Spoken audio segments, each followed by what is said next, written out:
कविता भावनाओं का संचार करने का माध्यम है। कविता हमारी भावनाओं को अच्छे से प्रस्तुत करने का एक मार्ग है। कविता की प्रतिभा वही व्यक्ति रखता है जिसको अथाह सोचने की शक्ति के साथ साथ भावनाओं को समझने की भी शक्ति होती है। नमस्कार, सभी का हार्दिक स्वागत है। आज हम हिंदी साहित्य में जो पद्य है, काव्य, उसको समझेंगे। काव्य की परिभाषा, काव्य को रचने के तरीके, गुण, उसका प्रयोजन, काव्य का उद्देश्य क्या है, आइए समझते हैं। हिंदी पद्य काव्य शास्त्र, हिंदी पद्य को काव्य शास्त्र कहते हैं। ये काव्य जो शब्द है ये कवि शब्द से संबंध रखता है। ये कवि धातु से बना है। ये कवि, इसका अर्थ होता है स्तुति करना या वर्णन करना या फिर चित्रण करना। इसमें विचारों के साथ साथ भावनात्मक, ये भावना प्रधान ज्यादा होता है, विचारों से भावनात्मक पहलू इसमें ज्यादा होता है चित्रण में। तो काव्य शब्द कवि से बना है और इसका, और कवि शब्द कव्य धातु से निकला है। इसका अर्थ होता है स्तुति करना। काव्य का बीज, मतलब काव्य अगर रचा तो उसका सबसे पहला बीज है, अंकुरित होता है, वो प्रतिभा होती है। उसमें टैलेंट होना चाहिए काव्य रचने के लिए। काव्य हेतु मतलब काव्य के निर्माण के कारण क्या क्या हो सकते हैं। एक प्रतिभा, काव्य हेतु, व्युत्पत्ति और अभ्यास। अभ्यास जो लगातार करता है वह भी काव्य को अच्छी कविता को रच सकता है। तो तीन इसके काव्य हेतु है, कारण है, प्रतिभा, व्युत्पत्ति और अभ्यास। ये काव्य रचना के सहायक तत्व है। ये काव्य रचना के लिए जरूरी है। या तो अभ्यास या टैलेंट, किसी लोगों के पास प्रतिभा होती जन्मजात, और व्युत्पत्ति, उसका निर्माण कहाँ से हुई, उत्पत्ति कहाँ, उसकी ओरिजिन कैसे हुआ, उसको समझने के बाद भी कविता को रच सकते हैं। इसके अलावा काव्य के जो भेद हैं वो दो प्रकार का होते हैं। एक श्रव्य काव्य, दूसरा होता है दृश्य काव्य। दृश्य काव्य में जैसे नाटक है, नाटक को देखकर जो आनंद की अनुभूति करते हैं वो एक काव्य है देखकर। और श्रव्य काव्य में कविता आती है, जैसे कविता हम पढ़कर और सुनकर जो आनंद प्राप्त होता है, उसमें गद्य, कविता में गद्य भी रखा गया। प्राचीन में जो संस्कृत हमारा जो साहित्य है उसमें कविता में गद्य, पद्य और चंपू तीनों को रखा गया। तो तीन प्रकार इसके माने गए, गद्य, पद्य और चंपू। गद्य जो होता है विचार प्रधान है, और जो पद्य है वो भाव प्रधान कविता है, वो ये विचार प्रधान है। गद्य को विचार प्रधान कहते हैं, पद्य को भाव प्रधान। और जो चंपू काव्य होता है उसे गद्य और पद्य दोनों का मिश्रण होता है। गद्य और पद्य दोनों, विचार प्रधान भी और भाव प्रधान, दोनों का मिश्रण चंपू काव्य कहलाता है। चंपू और उसके बाद जो भाव प्रधान जो भी पद्य है, पद्य दो प्रकार का होता है, प्रबंध और मुक्तक। प्रबंध काव्य और मुक्तक काव्य दो होते हैं। प्रबंध के मुक्तक भी दो है, एक प्रगीति, एक पाठ है। प्रगीति मतलब जो मुक्तक जो गीत बन जाए, जिसमें लयात्मकता हो, वो प्रगीत, और पाठ मतलब पढ़ने योग्य। तो मुक्तक भी दो प्रकार के होते हैं।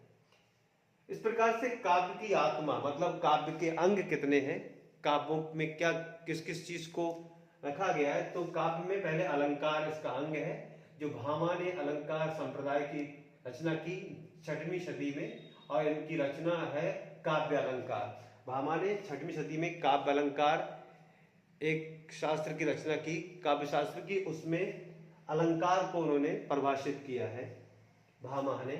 दूसरा है रीति संप्रदाय, जो 8वीं सदी में आचार्य वामन ने इसकी रचना की।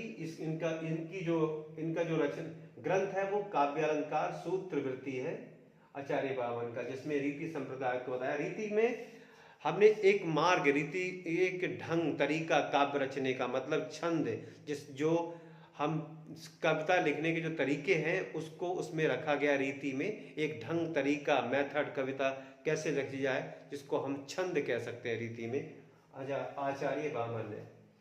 उसके बाद में इसका अगला अंग है वक्रोक्ति। कुंतक ने 10वीं और 11वीं सदी के मध्य इसकी रचना की। वक्रोक्ति जीवतम ग्रंथ में इन्होंने वक्रोक्ति में कविता में बहुत महत्वपूर्ण बताया वक्रोक्ति को। वक्रोक्ति का मतलब होता है टेढ़ा कथन, ऐसा कथन जिसमें अर्थ व्यंजना हो, जिसका सीधा सीधा अर्थ ना निकले, वह होता है वक्रोक्ति। उसके बाद काव्य का अगला अंग है औचित्य। औचित्य का मतलब उचित भाव। कविता में जो गुण होना चाहिए वो उचित होना चाहिए, उस समाज के लिए कल्याणकारी औचित्य हो, उसे उचित औचित्य कहा क्षेमेंद्र ने, जो 11वीं सदी में उन्होंने औचित्य विचार चर्चा की ग्रंथ की रचना की, उसमें औचित्य, काव्य में औचित्य होना चाहिए, इसकी चर्चा की है, औचित्य संप्रदाय की। उसके अलावा 9वीं सदी में ध्वनि संप्रदाय की रचना की गई आनंद वर्धन के द्वारा, और आनंद वर्धन का जो काव्य शास्त्र ग्रंथ था वह था ध्वन्यालोक। और उसके बाद रस संप्रदाय की जो रचना की वो भरत मुनि माने जाते हैं, रस संप्रदाय के प्रवर्तक।